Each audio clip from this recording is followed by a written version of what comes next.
Hallelujah, praise the Lord. இந்த காலை வேளையிலே தேவனுடைய நாமத்திலே வாழ்த்துகிறேன். அனைவருக்கும் இனிய காலை வணக்கங்களை ஆண்டவராகிய இயேசு நாமத்திலே தெரிவித்துக் கொள்கிறேன். ஹல்லேலூயா. இந்த நாளிலே பாருங்க, தேவன் நமக்கு கொடுக்கிற வார்த்தை மிக அருமையான ஒரு வார்த்தை. அது ஒருத்தவங்கள்ட்ட நம்ம சொல்லும் பொழுது இது எப்படிங்க இருக்க முடியும், எல்லா சூழ்நிலைகளிலும் அப்படின்னு நினைக்கலாம். அது என்ன வார்த்தைன்னு உங்களுக்கு ஞாபகம் இருக்கா?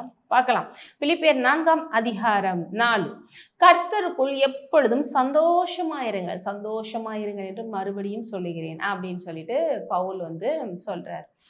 நமக்கு எப்பொழுதும் எப்படிங்க சந்தோஷமா இருக்க முடியும்? கர்த்தருக்குள் இருக்க முடியுமா? இருக்க முடியுங்கிறதுக்காக தான் சொல்றாரு. மறுபடியும் சொல்றேன், கர்த்தருக்குள் எப்பொழுதும் சந்தோஷமா இருங்க. அப்ப இது நமக்கு கொடுத்திருக்க மிகப்பெரிய ஒரு பாக்கியங்க. இந்த உலகத்துல மனுஷங்க பாருங்க, சூழ்நிலைக்கு ஏற்றபடி சந்தோஷம் சமாதானமா இருப்பாங்க. சில நேரங்கள் சூழ்நிலை சரியில்லைன்னா சந்தோஷம் போயிடும், சமாதானம் போயிடும். இல்லை சுற்றி இருக்கிற நபர்களை வச்சு அவங்களோட சந்தோஷம் தீர்மானிக்கப்படும். இல்லை அவங்க சில விஷயங்களை வச்சு சில சந்தோஷங்களை தீர்மானிச்சிருப்பாங்க, பணத்தை வச்சோ, பேரை வச்சோ, புகழை வச்சோ, எதை வச்சோ. ஆனால் நம்ம தேவனுடைய பிள்ளைகள், நமக்கு எல்லாமே நம்ம கர்த்தர், அவரை வைத்து உங்களுடைய சந்தோஷம் சமாதானம் எல்லாத்தையும் தேவன் ஃபிக்ஸ் பண்ணியிருக்காருங்க. சிலுவையில் உயிர் தெழுதல்ல அவர் தான் உங்களோட ஆசீர்வாதமாக இருக்கிறாரு.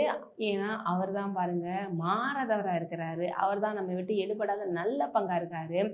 அவரை நாங்கள் ஃபோக்கஸ் பண்ணி நீங்க பிடிச்சு கொள்ளும் பொழுது உங்க சந்தோஷம் சமாதானம் எதுனாலும் என்ன ஆகாது, ஸ்பாயில் ஆகாது.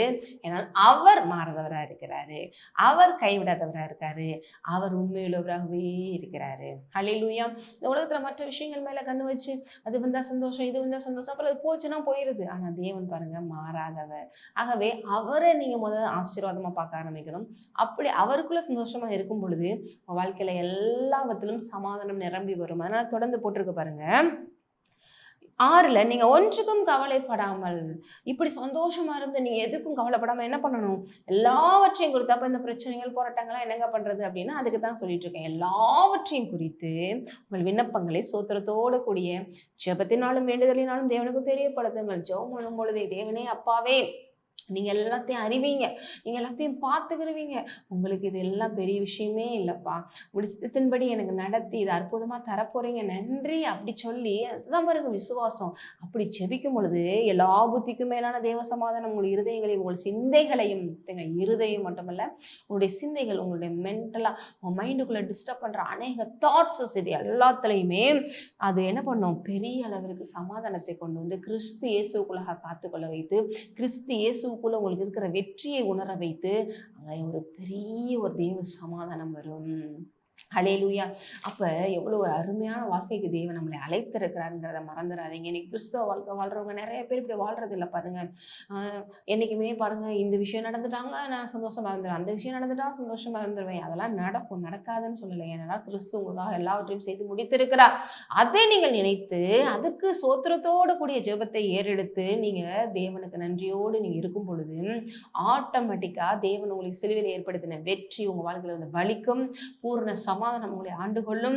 எப்பொழுதும் கர்த்தருக்குள்ள சந்தோஷமா இருக்கிற மைண்ட் செட்டு நீங்க கீப் அப் பண்ணும் பொழுது, இது வந்தாலும் சரி வெற்றி வராட்டாலும் சரி, எல்லா நிலைமையிலும் கர்த்தர் ஏற்கனவே எனக்கு ஆவிக்குரிய மனதில் செஞ்சுட்டாரு, அது நடந்தே தீருன்னு சொல்லி எப்பயும் ஒரு அவருடைய சமாதானத்திலும் சந்தோஷம் நிலைத்து நிற்கலாம்.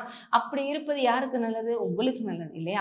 தேவையில்லாம டென்ஷன் ஆகி பயந்து கலைஞர் அதுக்கடுத்து ஆண்டவர் ஒரு நாள் செஞ்சிருவாரு, நடந்துருச்சு அப்படின்னு சொல்றதை விட ஆண்டவர் செய்வார். போக போக அந்த மெச்சூரிட்டி, ஸ்பிரிச்சுவல் மெச்சூரிட்டி அது வரும்போது எப்பொழுது ஒரு நிலையான ஒரு ஆசீர்வாதத்தில் இருப்பீங்க.